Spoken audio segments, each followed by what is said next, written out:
Hello everyone, TimeToGrind here, and today I wanted to talk about Vampire Survivors. And Vampire Survivors is already one of the best roguelites I've played, and that's pretty impressive because it's only a $3 game. But let me just tell you that it has more content than a lot of other roguelites I've played, and it's easily one of the most satisfying experiences you can possibly get in a game, in my opinion.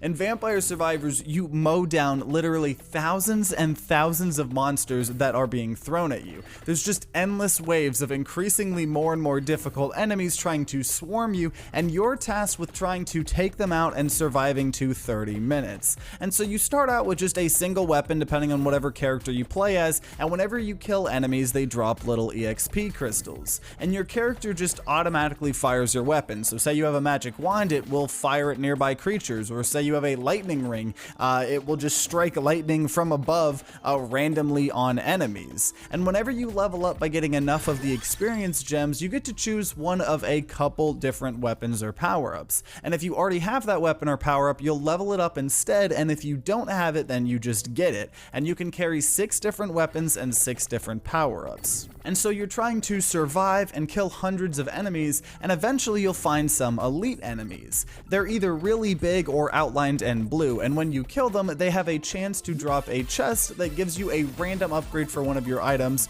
or if you're lucky, it may give you more than that, you know, like 3 or even 5 upgrades. And for a lot of the weapons, you can actually turn them into these freaking awesome ultimate versions of them. If you get it to max level and then have its corresponding power up, then you can find the ultimate version in those chests that elites drop. They're guaranteed after you have a, weapon max leveled and then have the corresponding power up. And all the weapons in this game are so much fun to use, but the ultimate versions of weapons have some absolutely bonkers effects that are so rewarding to get. So a huge part of the game is trying to plan out which weapon and power-up combos you're going to get and what you're trying to do with your build overall. And it's really important because there's literally thousands of enemies coming after you, so you really have to plan what your strengths and weaknesses are going to be. You could have really good single target damage, but as soon as a horde of skeletons rolls up or zombies or something, you're screwed, or vice versa. If you focus too much on,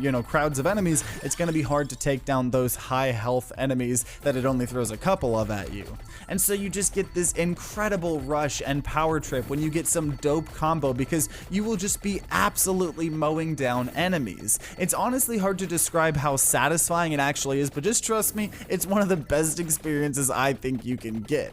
And so when you eventually lose, as you probably will your first couple of times, you get gold that you can use to buy out of game progression and upgrades. So things like more health, movement speed, luck, etc. But then there's a couple of really unique upgrades, like one expensive one that just straight up adds 1 projectile to all of your weapons, or one that gives you a single revive each match. There's also some starting characters you can buy with the gold. All the characters are pretty unique, they all have different stats, different abilities, and different starting weapons, and there's some that start with completely unique starting weapons like a skeleton that throws bones.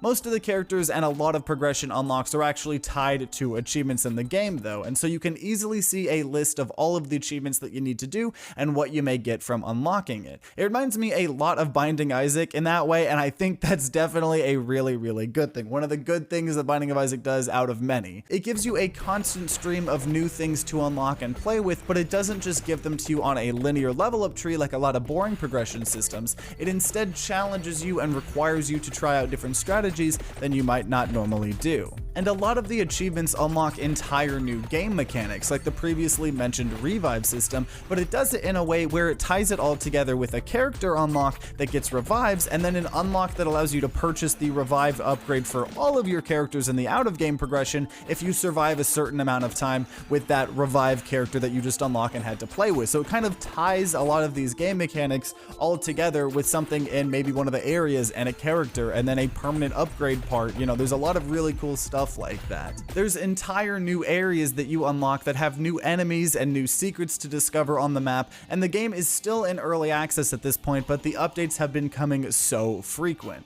The dev has said he has coded it in a way that makes it easy to add more content, and it shows. Every week or so there's been a major update of some sort with tons of new mechanics, characters, achievements, and more. And so for a $3 game, this game is packing a punch with how much content it has. I have almost 20 hours in the game as of recording this video, and I have no intentions of stopping. It's a game that without a doubt you need to try. For $3, I think everyone and their mother needs to get this game because it is just such a steal.